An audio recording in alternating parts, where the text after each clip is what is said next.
તમને કીધું છે જે વસ્તુ જ્યાંથી લ્યો ને ત્યાં જ પાછી મૂકવાની.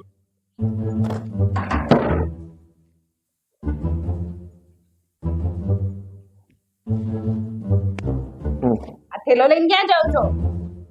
તેમણે શું કીધું? જે વસ્તુ જ્યાંથી લ્યો ત્યાં પાછી મૂકવાની એમ. હા તો બસ મેં તને જ્યાંથી લીધી હતી ને હું તને પાછી મૂકવા આવ્યું છું. હાલ હું હાલી નીકળ્યા છો.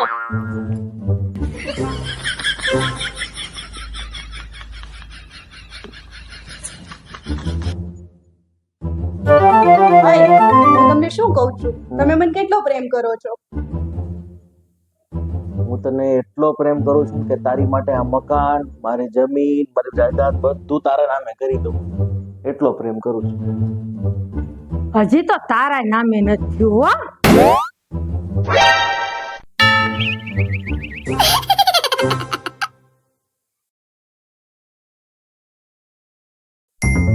તમારી સ્ત્રીઓની પાચન શક્તિ બહુ ખરાબ હોય કે? કેમ?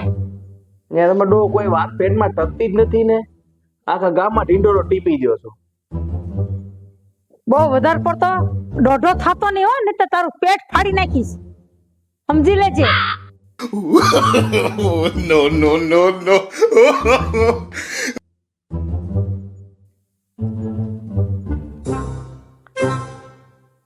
શ્રેયા, હું બહાર જાઉં છું, બધું કામ પતાવજે. કામ બધું વ્યવસ્થિત થવું જોઈએ બધું. ભલે મમ્મી.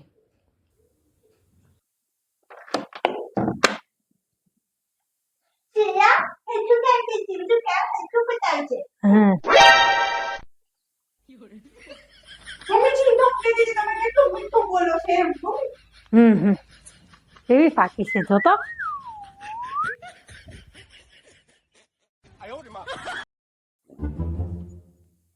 શ્રેયા, એક કપ ચા બનાવી દે ને, મને માથું બહુ દુખે છે. એ મમ્મી 1 જ મિનિટ પાણી પીને મૂકું હો.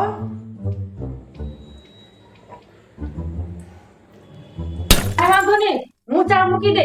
બેનપણી આવે ને ત્યારે ચા ઊભી થઈને બધું કામ કરવા મળે. હું ચા કરી નાખીશ. હા હા, તું રે તાર બેનપણી આવતા તો ઊભી થાજે તો કામ. હું ચા કરી નાખીશ.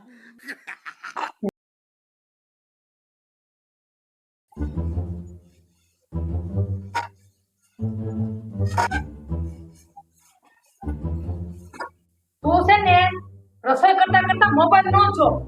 દાળમાં મીઠું નથી હોતું, દાળમાં મરચું નથી હોતું, કોઈ જાતનો સ્વાદ નથી હોતો દાળમાં. તો મમ્મીજી તમે તે મોબાઈલ જોતા જોતા ન જમશો, તમે દાળની જગ્યાએ પાણીમાં બધું બોલો.